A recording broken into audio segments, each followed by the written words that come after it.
혜숙 씨는 전직 간호조무사였어요. 평생을 남돌보며 살아왔지만 정작 자기 가족 안에선 목소리 한번 제대로 못 내는 사람이었죠.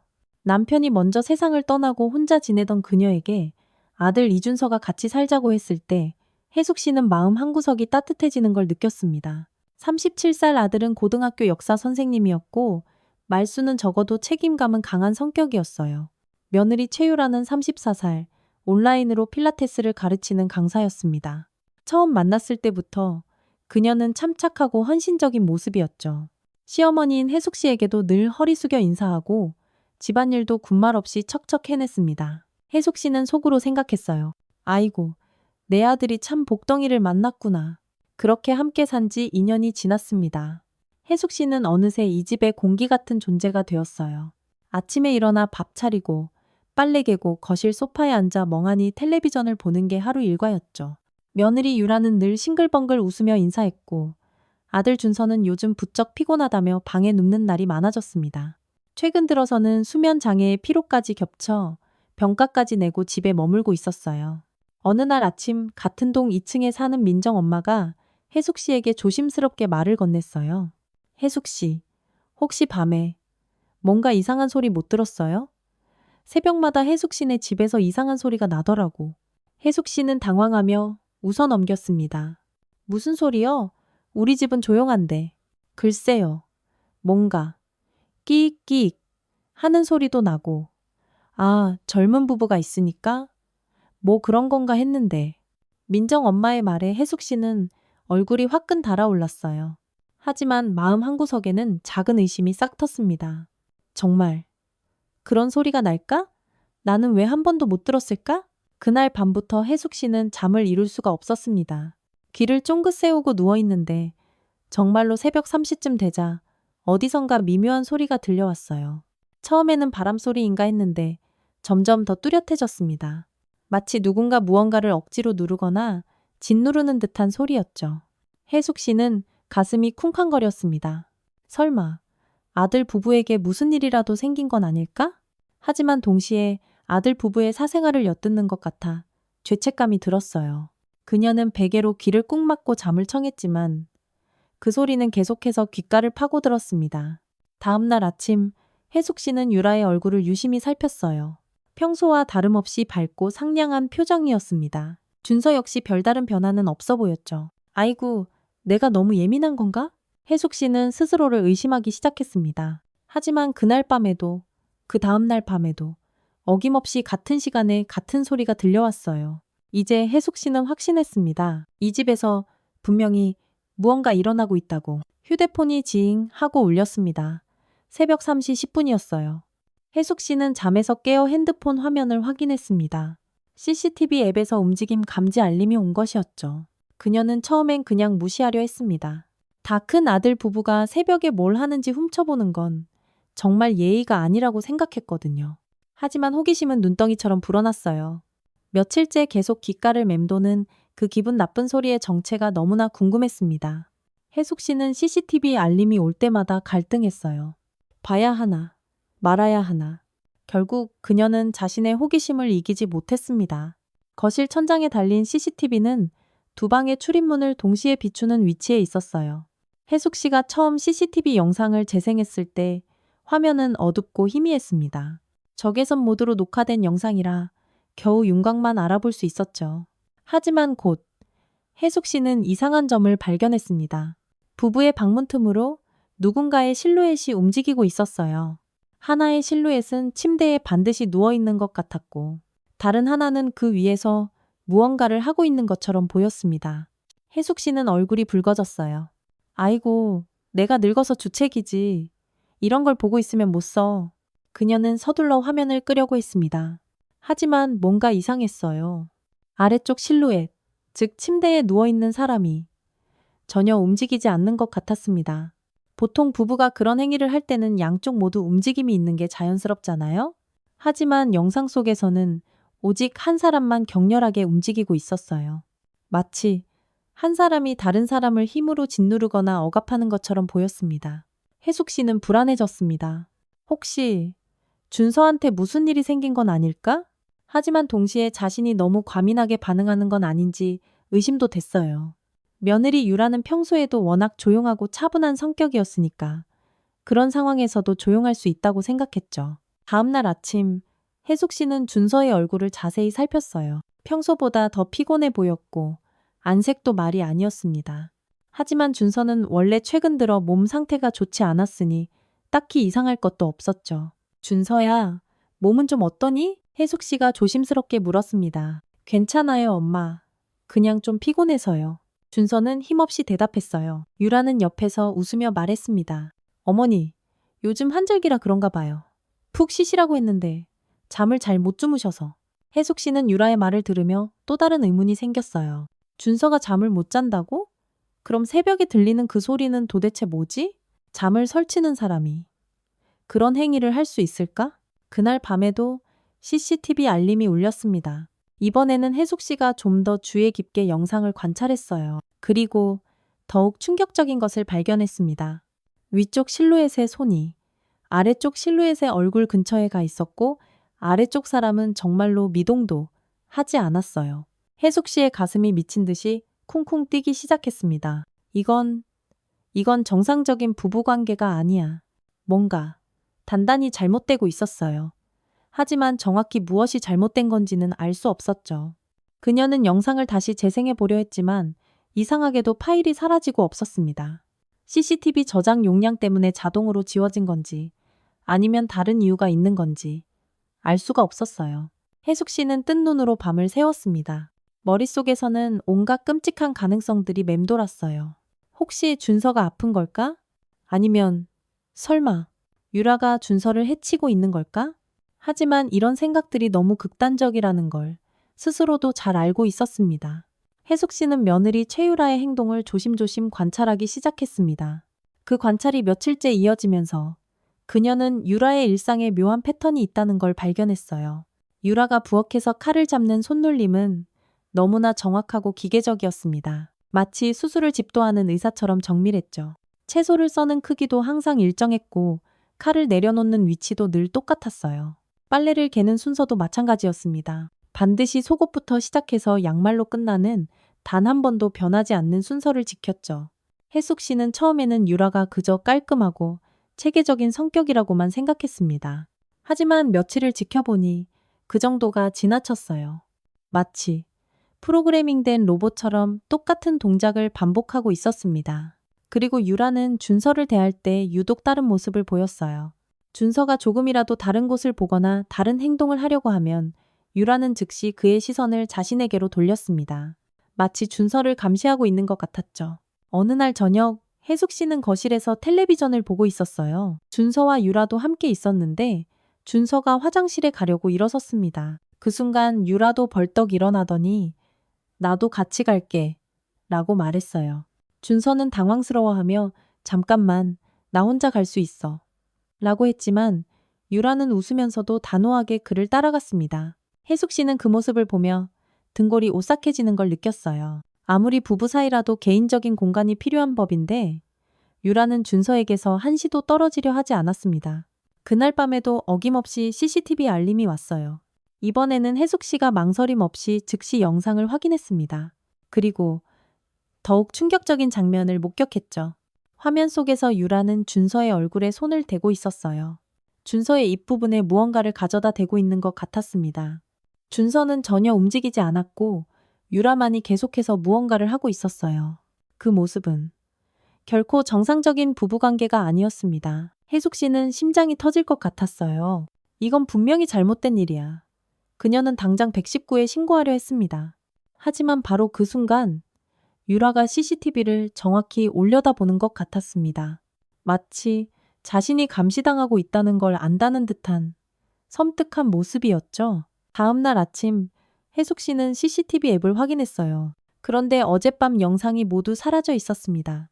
자동 삭제되기에는 아직 시간이 한참 남았는데도 말이에요. 유라야, 혹시 CCTV 설정 만진 적 있니?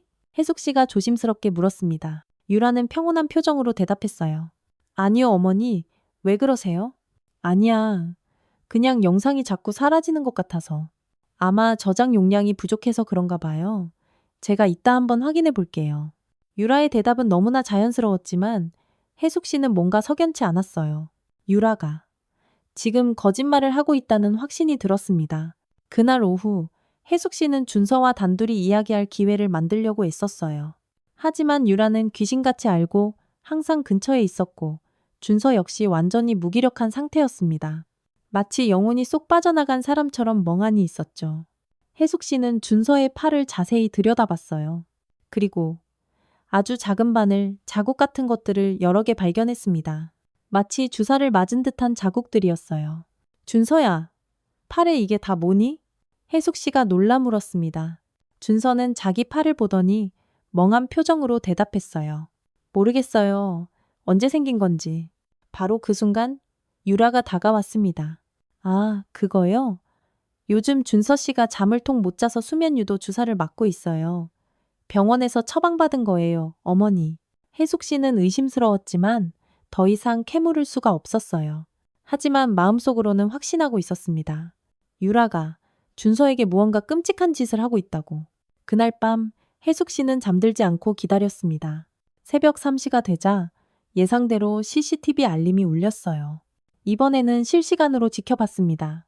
화면 속에서 유라는 준서의 얼굴을 손으로 틀어막고 있었어요. 준서는 숨을 쉬려고 버둥거리는 것 같았지만 유라는 더욱 강하게 그를 눌렀습니다. 혜숙 씨는 비명을 지르며 방으로 뛰어가려 했어요. 하지만 그 순간 영상이 뚝 끊어졌습니다. 누군가 CCTV 전원을 내려버린 거였죠? 혜숙 씨는 과거를 떠올리기 시작했습니다. 준서가 결혼하기 전에 아주 힘든 연애를 했던 일 말이에요. 그때 준서는 한 여자와 사귀고 있었는데 그 여자를 임신시켰다가 갑자기 이별을 통보했었습니다. 준서가 혜숙 씨에게 그 이야기를 털어놓았을 때 그는 엄청난 죄책감에 시달리고 있었어요. 엄마, 나 정말 나쁜 짓을 한 것 같아. 그 애, 혼자서 어떻게 할지. 준서는 눈물을 펑펑 쏟으며 말했었죠. 그 후 얼마 지나지 않아 그 여자가 세상을 떠났다는 소식을 들었어요. 자살이었다고 했습니다. 준서는 그 소식을 듣고 며칠 동안 식음을 전폐했었죠. 혜숙 씨는 그때를 생각하며 혼잣말을 했습니다. 그 불쌍한 아이, 혼자 얼마나 힘들었을까. 그런데 이상한 점은 그 시기와 유라가 준서와 만난 시기가 거의 비슷했다는 점이었어요. 준서는 그 여자가 죽은 지 불과 몇 달 후에 유라와 사귀기 시작했고 1년도 채 안 되어 결혼했습니다. 혜숙 씨는 유라의 과거에 대해 아는 것이 거의 없었어요. 유라는 자신의 가족이나 과거에 대해 입을 꾹 닫고 이야기하지 않았습니다. 그저 어려운 환경에서 자랐다는 것 정도만 알고 있었죠. 어느 날 저녁, 혜숙 씨는 용기를 내어 유라에게 물어봤어요. 유라야, 너 준서 만나기 전에는 어떻게 살았니? 유라는 잠시 동작을 멈추더니 조용히 대답했습니다. 별로 이야기할 게 없어요, 어머니. 그래도 가족은 있잖니? 가족이라고 할 만한 사람은 없어요. 어릴 때부터 혼자 살았거든요. 유라의 목소리에는 어떤 감정도 실려있지 않았어요. 마치 다른 사람의 이야기를 하는 것 같았습니다. 혼자서 많이 힘들었겠구나. 힘들다고 생각해 본 적은 없어요. 그냥 살았을 뿐이에요. 혜숙 씨는 유라의 대답에서 뭔가 기묘한 위화감을 느꼈어요. 보통 사람이라면 힘든 과거를 이야기할 때 감정이 묻어나오기 마련인데 유라는 너무나도 담담했습니다. 며칠 후 혜숙 씨는 우연히 유라가 준서와 이야기하는 것을 엿들었어요. 준서 씨, 나 절대 떠나면 안 돼. 무슨 소리야? 왜 갑자기 그런 말을 해? 약속해. 절대 나를 버리지 않겠다고. 유라야, 왜 그래? 무슨 일 있어? 그냥 약속해줘. 다른 사람 생각하지 말고 나만 보겠다고. 준서는 당황스러워하며 대답했어요. 알았어, 알았어. 그런 생각 안 할게. 혜숙 씨는 그 대화를 들으며 소름이 쫙 돋았습니다. 유라의 목소리에는 절박함과 동시에 무서운 집착이 담겨 있었어요. 그날 밤 유라가 혜숙 씨에게 다가와 말했습니다. 어머니는 몰라요. 사랑하는 사람을 뺏기는 게 어떤 기분인지. 얘, 그게 무슨 소리니? 사랑은 소유예요. 완전히 내 것으로 만들어야 그게 진짜 사랑인 거예요.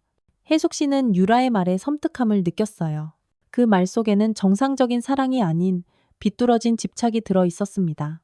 유라야, 사랑은 소유가 아니야. 서로를 존중하고 배려하는 거지. 유라는 피식 웃었어요. 하지만 그 웃음은 얼음장처럼 차가웠습니다. 어머니도 준서 씨를 사랑하시잖아요. 그런데 저한테 뺏기셨잖아요. 그게 어떤 기분인지 아세요?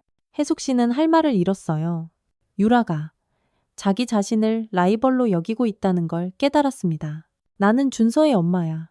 그건 다른 종류의 사랑이지. 사랑은 그냥 사랑이에요. 종류가 다를 게 없어요. 그 순간 혜숙 씨는 확신했습니다. 유라는 정상적인 사고를 하는 사람이 아니었어요. 그리고 그녀는 준서를 자신의 소유물로 여기고 있었습니다.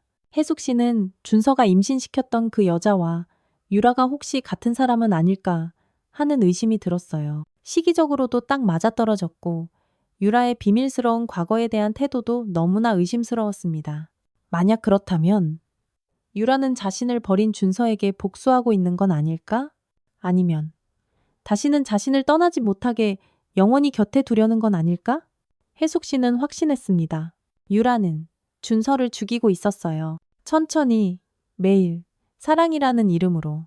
혜숙 씨는 아들 준서와 단둘이 이야기할 기회를 만들려고 필사적으로 애썼습니다.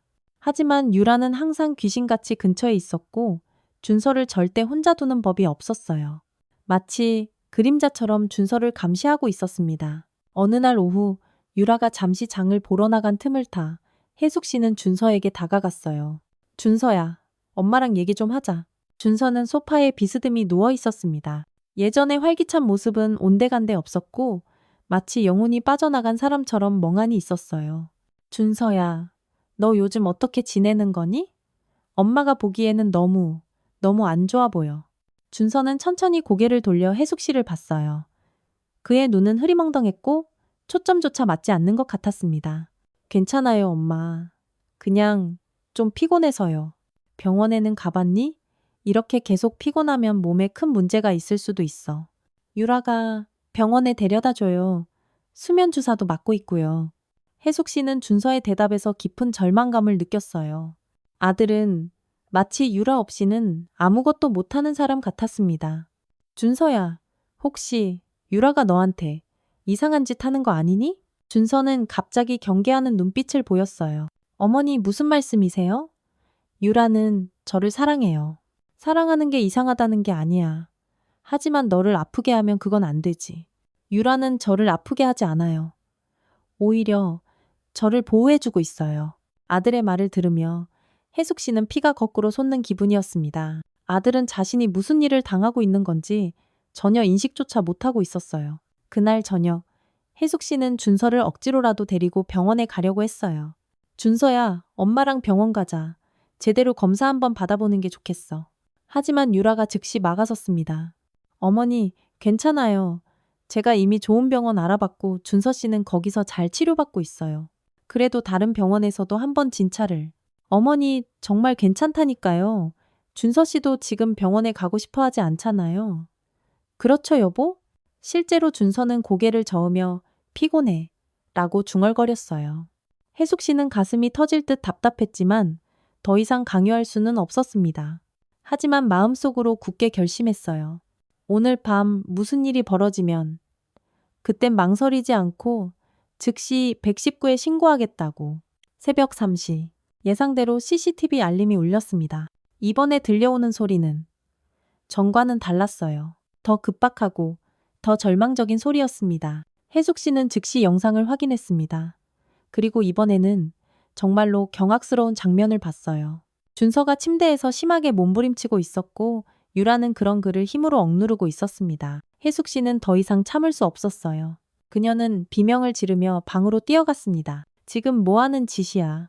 혜숙 씨가 소리치며 문을 벌컥 열었습니다. 그 순간 그녀가 본 것은 평생 잊을 수 없는 끔찍한 광경이었습니다. 아들 준서는 침대에 손목과 발목이 밧줄로 묶여 있었고 유라는 그 위에 올라탄 채로 준서의 목을 조르고 있었어요. 준서의 얼굴은 파랗게 질려 있었고 숨을 쉬지 못해 고통스럽게 버둥거리고 있었습니다. 유라는 마치 아무 일도 아니라는 듯이 그런 준서를 차갑게 내려다보고 있었어요. 유라야, 당장 그 손 안 떼? 유라는 천천히 고개를 돌려 혜숙 씨를 봤습니다. 그 순간 혜숙 씨는 유라의 눈에서 완전히 다른 사람을 봤어요. 평소에 온화하고 헌신적이던 며느리가 아닌 차갑고 무서운 괴물을 봤습니다. 어머니, 방해하지 마세요. 유라의 목소리는 섬뜩할 정도로 평온했어요. 마치 아무것도 잘못된 게 없다는 듯이 말했습니다. 너 미쳤니? 준서 죽이려는 거야? 죽이는 게 아니에요. 사랑하는 거예요. 혜숙 씨는 즉시 준서에게 달려가 밧줄을 풀려고 했어요. 하지만 유라가 그녀를 강하게 밀쳐냈습니다. 건드리지 마세요. 이 사람은 제 거예요. 혜숙 씨는 바닥에 쓰러졌지만 곧바로 일어나 119에 전화를 걸었어요. 여보세요? 우리 집에 우리 아들이. 하지만 유라가 쏜살같이 달려와 핸드폰을 빼앗아 바닥에 내동댕이 쳤습니다.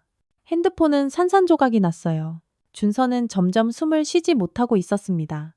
혜숙 씨는 절망적인 마음으로 아들을 살리려 했지만 유라는 계속해서 그녀를 방해했어요. 제발, 제발 그만해. 제발. 혜숙 씨가 울부짖었습니다. 하지만 유라는 오히려 더 강하게 준서의 목을 조르기 시작했어요. 마치 혜숙 씨가 방해하는 것에 화가 난 것처럼 보였습니다. 혜숙 씨가 소리쳤습니다. 미친 엑스, 넌 지금 사람을 죽이고 있어. 하지만 유라는 평온한 표정으로 대답했어요. 준서 씨가 날 떠나려고 했어요. 또 다른 여자를 생각하고 있었거든요. 그러면 안 돼요. 이번엔 절대 놓칠 수 없어요. 혜숙 씨는 유라의 말에 경악했습니다. 유라가 말하는 다른 여자가 혹시 자기 자신을 의미하는 건 아닐까 하는 생각이 들었어요. 유라는 시어머니인 자신까지도 라이벌로 여기고 있었던 겁니다. 유라야, 정신 차려. 나는 준서 엄마야. 네 남편이 다른 여자를 생각하는 게 아니라고. 거짓말. 준서 씨는 항상 어머니 생각만 해요. 저보다 어머니를 더 사랑하고 있다고요. 유라의 목소리에는 질투와 분노가 가득했어요. 그녀는 준서의 목을 더욱 강하게 조르기 시작했습니다. 아들의 얼굴은 이미 시퍼렇게 변해 있었어요. 그의 눈은 절망적으로 엄마를 바라보고 있었지만 점점 의식을 잃어가고 있었습니다. 혜숙 씨는 미친 듯이 유라를 밀쳐내려 했지만 유라는 생각보다 힘이 셌어요. 온라인 필라테스 강사라는 말이 거짓이 아니었죠. 유라야, 제발. 우리 준서가 죽어가고 있잖아. 제발. 죽는 게 아니에요. 이제. 진짜로 제 것이 되는 거예요. 아무도 방해할 수 없는 곳에서. 영원히 함께 할 거예요. 유라의 말을 들으며 혜숙 씨는 온몸에 소름이 돋았어요. 유라는 정말로 준서를 죽이려 하고 있었고 그것을 사랑이라고 굳게 믿고 있었습니다. 혜숙 씨는 필사적으로 방 밖으로 뛰어가려 했어요. 이웃들에게 도움을 요청하려 했지만 유라가 문을 잠가버렸습니다. 아무도 방해 못해요. 우리는 이제 영원히 함께 할 거예요. 혜숙 씨는 온몸으로 문을 두드리며 소리쳤어요. 도와주세요, 살려주세요. 하지만 낡은 아파트의 방음은 생각보다 좋았고 깊은 새벽이라 이웃들은 모두 잠들어 있었어요. 준서는 이미 움직이지 않고 있었습니다. 숨을 쉬는지조차 확실하지 않을 정도였어요. 혜숙 씨는 절망적인 마음으로 준서에게 달려갔습니다. 준서야, 준서야, 정신 차려. 그녀는 아들의 얼굴을 두드리며 깨우려 했어요. 하지만 준서는 아무런 반응이 없었습니다. 유라는 침착하게 준서에게서 손을 떼더니 말했어요. 이제 끝났어요. 준서 씨는 이제 완전히 제 것이에요. 아무도 빼앗아갈 수 없어요. 혜숙 씨는 준서의 맥박을 확인해 봤어요. 간신히 아주 약하게 뛰고 있었습니다. 그녀는 전직 간호조무사의 경험을 살려 즉시 인공호흡을 시도했어요. 하지만 유라가 다시 그녀를 밀쳐냈습니다. 건드리지 마세요. 이제 준서 씨에게 손댈 수 있는 사람은 저뿐이에요. 혜숙 씨는 눈물을 펑펑 쏟으며 애원했어요. 제발 제발 우리 준서 좀 살려줘. 나한테는 준서가 전부란 말이야. 저한테도 준서 씨가 전부예요. 그런데 어머니가 계속 방해하시잖아요. 바로 그 순간 밖에서 사이렌 소리가 들려왔어요. 아마도 이웃 중 누군가가 소리를 듣고 신고한 것 같았습니다. 혜숙 씨는 한 줄기 희망을 느꼈어요. 하지만 유라는 전혀 당황하지 않았습니다. 오히려 더욱 침착해지는 것 같았어요. 괜찮아요. 이미 늦었어요. 준서 씨는 이제 아무 데도 갈 수 없어요. 혜숙 씨는 유라의 말에 다시 절망했어요. 혹시 정말로 너무 늦어버린 건 아닐까? 경찰들이 문을 세게 두드리기 시작했습니다. 경찰입니다. 문 여세요. 혜숙 씨는 온 힘을 다해 소리쳤어요. 여기요, 도와주세요. 우리 아들이 죽어가고 있어요. 하지만 유라는 여전히 침착했습니다. 그녀는 준서에게 다가가더니 그의 얼굴에 부드럽게 입을 맞췄어요. 마치 마지막 인사를 하는 것처럼. 이제 우리는 영원히 함께해요, 준서 씨. 경찰들이 문을 부수고 들어왔습니다. 구급대원들도 함께였어요. 혜숙 씨는 울부짖으며 그들에게 달려갔습니다. 빨리요, 우리 아들이. 구급대원들이 즉시 준서에게 달려갔어요. 맥박을 확인하고 산소 마스크를 씌우고 심폐소생술을 시작했습니다. 준서는 여전히 의식이 없었고 숨도 거의 쉬지 않고 있었어요. 유라는 경찰들에게 조용히 체포당했습니다. 그녀는 조금도 저항하지 않았어요. 오히려 어딘가 만족스러운 표정을 짓고 있었습니다. 왜 이런 짓을 했습니까? 경찰이 물었어요. 유라는 담담하게 대답했습니다. 사랑했거든요. 진짜로. 사랑했어요. 이게 사랑입니까? 사람을 죽이려 한 게 사랑이라고요? 네, 사랑이에요. 이제 준서 씨는 아무 데도 갈 수 없어요. 영원히 제 곁에 있을 거예요. 혜숙 씨는 유라의 말을 들으며 온몸에 소름이 돋았어요. 마지막 순간까지도 유라는 자신이 저지른 끔찍한 짓을 사랑이라고 믿고 있었습니다. 구급대원이 혜숙 씨에게 말했어요. 어머니, 지금 바로 병원으로 이송합니다. 상태가 위중하니 어서 따라오세요. 혜숙 씨는 구급차에 올라탔어요. 아들은 각종 장비에 연결되어 있었고 구급대원들은 계속해서 응급처치를 하고 있었습니다. 병원으로 가는 내내 혜숙 씨는 아들의 차가운 손을 붙잡고 기도했어요. 제발, 제발 사람한 다오. 엄마가 지켜주지 못해서 정말 미안해. 병원에 도착한 후 준서는 즉시 응급실로 들어갔어요. 의사들이 온갖 검사를 했지만 결과는 절망적이었습니다. 장시간 산소 공급이 부족했습니다. 뇌사 상태일 가능성이 매우 높습니다. 혜숙 씨는 그 말을 듣고 그 자리에 주저앉았어요. 네? 뇌사라니요? 그럼 우리 준서는 다시는 못 깨어나는 건가요? 하지만 아직 포기하기는 이릅니다. 기적이 일어날 수도 있으니까요. 의사의 위로에도 불구하고 혜숙 씨는 깊은 절망감에 빠졌어요. 평생을 남돌보며 살아온 그녀가 정작 가장 소중한 아들을 지켜주지 못했다는 죄책감이 그녀를 짓눌렀습니다. 며칠 후 유라의 정신감정 결과가 나왔어요. 중증 정신질환으로 판정되어 정신병원에 강제 입원 조치되었습니다. 유라는 끝까지 자신이 한 일을 사랑이라고 주장했어요. 수사 과정에서 유라의 끔찍한 과거가 모두 밝혀졌습니다. 그녀는 정말로 준서가 예전에 임신시켰던 그 여자였어요. 자살한 것처럼 교묘하게 위장하고 신분을 완전히 바꿔 준서에게 의도적으로 접근했던 거였습니다. 혜숙 씨는 그 사실을 알고 더욱 큰 충격에 빠졌어요. 유라는 무려 2년 동안이나 치밀하게 복수를 계획하고 실행했던 겁니다. 준서를 자신과 똑같은 절망의 구렁텅이로 끌어내리려고 했던 거죠. 하지만 이제 와서 진실을 안다고 한들 무슨 소용이 있었을까요? 아들은 이미 의식을 잃은 채 병원 침대에 누워 있었고 언제 깨어날지 아무도 알 수 없었습니다. 혜숙 씨는 매일 병원에 가서 아들의 곁을 지켰습니다. 그리고 속으로 몇 번이고 다짐했어요. 준서가 깨어날 때까지 절대 포기하지 않겠다고. 한 달이 지났습니다. 준서는 여전히 의식을 찾지 못한 채 생명 유지 장치에 의존해 겨우 숨만 쉬고 있었어요. 혜숙 씨는 매일같이 병원에 와서 아들 곁에 앉아 있었습니다. 의사들은 희망적인 말을 해주려 노력했지만 시간이 갈수록 가능성은 점점 희박해져 갔어요. 뇌파 검사 결과도 좋지 않았고 자발적인 호흡도 거의 없었습니다. 혜숙 씨는 아들의 손을 잡고 하염없이 이야기를 해주었어요. 준서야, 엄마 여기 있어. 얼른 일어나야지. 엄마가 맛있는 거 많이 해줄게. 응? 하지만 아들은 아무런 반응이 없었습니다. 단지 기계의 도움으로 숨만 쌕쌕 쉬고 있을 뿐이었어요. 유라는 정신병원에서 치료를 받고 있었습니다. 가끔 혜숙 씨에게 편지가 왔는데 내용은 항상 비슷했어요. 준서를 사랑한다는 말, 그리고 언젠가 다시 만날 수 있을 거라는 섬뜩한 믿음. 혜숙 씨는 그 편지들을 읽을 때마다 치가 떨렸어요. 유라는 아직도 자신이 한 짓을 조금도 후회하지 않고 있었습니다. 어느 날 밤, 혜숙 씨는 병실 의자에서 깜빡 졸고 있었어요. 그런데 갑자기 핸드폰이 징 하고 울렸습니다. CCTV 앱에서 온 알림이었어요. 혜숙 씨는 깜짝 놀라 핸드폰을 확인했습니다. 집에서 움직임이 감지되었다는 알림이었어요. 하지만 집에는 아무도 없을 텐데.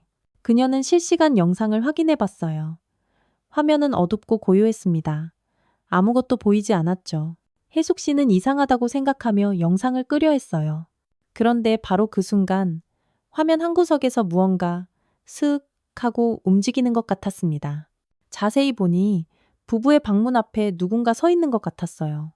하지만 너무 어둡고 희미해서 정확히는 알 수 없었습니다. 혜숙 씨의 가슴이 다시 쿵쾅거리기 시작했어요. 설마 유라가 탈출한 건 아닐까? 하지만 그럴 리는 없었어요. 정신병원은 보안이 철저한 곳이었으니까요. 그렇다면 도둑? 아니면 다른 누군가. 혜숙 씨는 경찰에 신고하려 했어요. 하지만 그 순간 침대에 누워있던 준서의 손이 살짝 움직이는 것 같았습니다. 준서야, 준서야. 혜숙 씨는 급히 아들에게 다가갔어요. 하지만 아들은 여전히 의식이 없었습니다. 아마 자신의 착각이었을 거예요. 다시 핸드폰을 확인해 보니 집의 영상은 다시 정상으로 돌아가 있었어요. 아무도 없는 조용한 집이었습니다. 혜숙 씨는 한숨을 쉬었어요. 아마 내가 너무 예민해져서 헛것을 본 모양이구나. 하지만 그 순간 핸드폰 화면이 번쩍이며 새로운 알림이 떴어요. 움직임 감지됨, 부부방. 혜숙 씨는 급히 영상을 확인했습니다. 이번에는 분명히 누군가 있었어요. 부부방 안, 침대 위에 누군가 앉아 있었습니다. 그 모습은 마치 유라가 준서를 기다리고 있는 것 같았어요. 하지만 유라는 정신병원에 있고 준서는 지금 여기 병원에 있는데 혜숙 씨는 온몸에 소름이 돋았어요. 혹시 내가 지금 보고 있는 것이 현실이 아닌 걸까? 아니면 정말로 무언가 초자연적인 일이 벌어지고 있는 걸까? 그녀는 간호사를 급히 불러 CCTV 영상을 보여주려 했어요. 하지만 간호사가 왔을 때는 이미 화면이 정상으로 돌아가 있었습니다. 어머니, 아무것도 없는데요? 간호사가 말했어요. 혜숙 씨는 당황했어요. 아니야, 분명히 뭔가 있었는데. 그날 밤 혜숙 씨는 한숨도 잘 수 없었어요. 계속해서 핸드폰을 확인했지만 더 이상 알림은 오지 않았습니다. 새벽 3시가 되었어요. 혜숙 씨는 처음으로 완벽한 고요함을 느꼈습니다. 그동안 항상 귓가를 괴롭혔던 그 이상한 소리들이 완전히 사라진 거였어요. 하지만 그 평온함도 잠시였습니다. 핸드폰이 다시 지잉 하고 울렸고 새로운 알림이 떴어요. 움직임 감지됨, 부부방. 혜숙 씨는 떨리는 손으로 화면을 확인했어요. 그리고 그 순간 그녀는 평생 잊을 수 없는 것을 봤습니다. 화면 속에는 아들 준서가 혼자 침대에 앉아 있었어요. 의식을 잃은 채로 병원에 누워 있어야 할 아들이 집에서 CCTV를 통해 그녀를 똑바로 바라보고 있었습니다. 준서는 혜숙 씨를 향해 천천히 손을 뻗었어요. 마치 도움을 요청하는 것처럼 혜숙 씨는 급히 옆에 누운 아들을 확인했어요.